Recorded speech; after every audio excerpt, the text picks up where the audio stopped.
আবারও পাইরেসির শিকার হয়েছে ঢাকাই ছবি। প্রেক্ষাগৃহে মুক্তির দ্বিতীয় সপ্তাহে ইউটিউবে দেখা যাচ্ছে ডালিউড সুপারস্টার শাকিব খানের দরদ সিনেমা। গেল শুক্রবার 15 নভেম্বর দেশের 84টি প্রেক্ষাগৃহে মুক্তি পায় এই ছবি।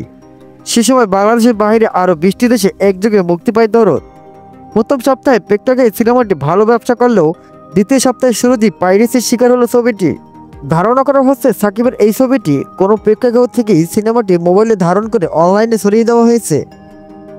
এর আগে বহুবার পাইরেসি নিয়ে দর্শকদের সতর্ক করেও নিজের সিনেমার পাইরেসি বন্ধ করতে পারলেন না শাকিব খান। এ বিষয়ে পরিচালক অনন্য মামুনের সঙ্গে যোগাযোগের চেষ্টা করেও তার সাড়া পাওয়া যায়নি।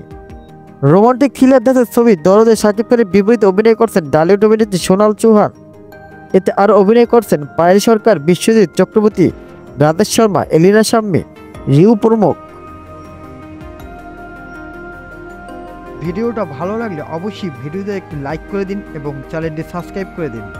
ধন্যবাদ।